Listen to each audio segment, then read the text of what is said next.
सभी भक्तों को श्री शिवाय नमस्तुभ्यम, हर हर महादेव। 3 मई वैशाख की बड़ी प्रदोष के दिन ये 4 उपाय में से कोई भी एक उपाय या फिर चारों उपाय कीजिए अपने जीवन के दुख को समाप्त करने के लिए, विशेष मनोकामना के लिए या फिर संतान की प्राप्ति के लिए। तो आपको इन चारों उपायों के बारे में मैं बताता हूँ। सबसे पहला जो उपाय है वो है 7 कांटे और 1 धतूरे वाला उपाय। ये उपाय साल में केवल 3 बार ही किए जाते हैं। एक होता है महाशिवरात्रि का दिन, एक होता है प्रदोष के दिन जो कि वैशाख की प्रदोष होती है, केवल वैशाख की प्रदोष के दिन ही किया जाता है, और एक होता है सावन के दूसरे सोमवार के दिन। साल में केवल ये 3 घड़ी, 3 नक्षत्र और 3 पल ही होते हैं, जबकि 7 कांटे बेलपत्री के और 1 धतूरे को भोलेनाथ को समर्पित किया जाता है आपके जीवन से सभी कांटों को और सभी दुख को समाप्त करने के लिए। तो आपको क्या करना है, 1 धतूरा लेना है और बेलपत्र के 7 कांटे ले लेने हैं। 7 कांटे और धतूरे को अपने हाथ में रखकर, इन कांटों को आपको धतूरे के अंदर नहीं डालना है। धतूरे और कांटे अपने हाथ में रखने हैं। हाथ में रखकर भगवान शंकर को ये धतूरे और कांटे समर्पित कर दीजिए। इसमें आपको ये भी बोलने की ज़रूरत नहीं है कि भोलेनाथ हमारी ज़िंदगी के दुखों को समाप्त कीजिए, हमारी ज़िंदगी के कांटों को समाप्त कीजिए। भोलेनाथ स्वयं ही आपकी ज़िंदगी के कांटे समाप्त कर देंगे, क्योंकि आपने उनको कांटे समर्पित किए हैं, तो वो कांटे वो स्वीकार करके आपकी ज़िंदगी के जितने भी कांटे हैं उन कांटों को समाप्त कर देंगे। अब हम चलते हैं अगले उपाय की तरफ। तो अगला जो उपाय है उस उपाय में क्या करना है आपको, यदि कोई बच्चा चिड़चिड़ प्रवृत्ति का हो रहा हो, बहुत ज़्यादा ही चिड़चिड़ करता हो या फिर किसी गलत राह पर जा रहा हो, तो आपको इसमें क्या करना है, पीपल के वृक्ष के नीचे, और पीपल का भी कौन सा वृक्ष ढूंढना है आपको, जिस वृक्ष के नीचे कोई मंदिर ना हो और कोई मूर्ति ना रखी हुई हो। ऐसा पीपल का वृक्ष ढूंढना हो जिसके नीचे कोई मूर्ति ना हो और ना ही कोई मंदिर हो। उस पीपल के वृक्ष के नीचे आपको एक लंबी बाती का घी का दीप प्रज्वलित करना है। प्रज्वलित करते समय आपको नाम लेना है पिपलेश्वर महादेव।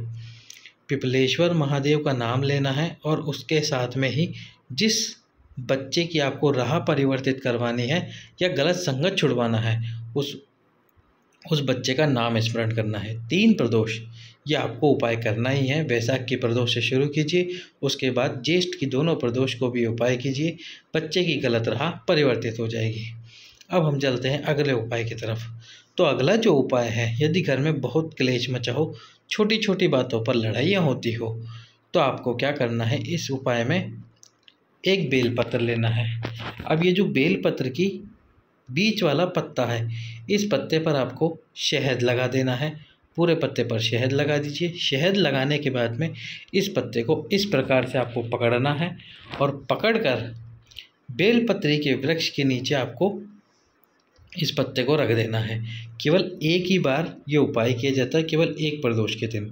वो साल भर की कोई सी भी प्रदोष हो, उसी दिन ये उपाय किया जाता है, क्योंकि वैशाख का महीना बहुत अच्छा होता है। इसमें जो उपाय किए जाते हैं उन उपायों का फल भोलेनाथ जल्दी प्रदान कर देते हैं। तो आप वैशाख की इस प्रदोष के दिन इस उपाय को अवश्य कीजिए, यदि आपके घर में बहुत ज़्यादा झगड़ा होता हो या फिर क्लेश होता हो। इस प्रकार से बेलपत्र पकड़कर इस बीच वाली पत्ती पर आपको शहद लगा लेना है, और बेलपत्री के वृक्ष के नीचे इसको रख देना है। अब हम चलते हैं प्रदोष के चौथे उपाय की तरफ, जो कि है संतान प्राप्ति वाला उपाय। तो ये जो उपाय है,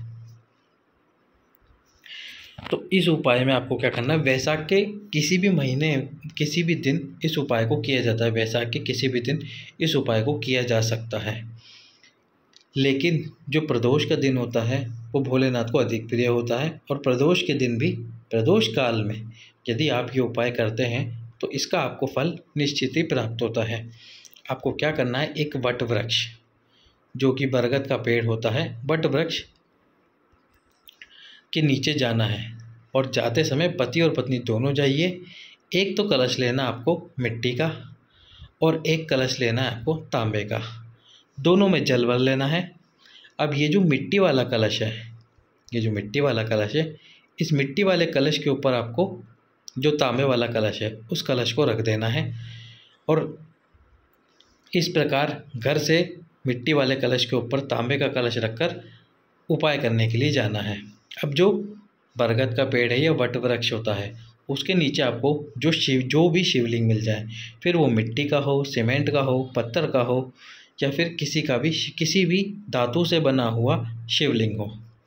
यदि आपको शिवलिंग ना मिले तो इस वट वृक्ष के नीचे कंकड़ पत्थर तो ज़रूर पड़े होंगे, तो किसी भी कंकड़ को उठाकर धोकर उसको ही शिव मान लेना। उसको शिव मान लेना।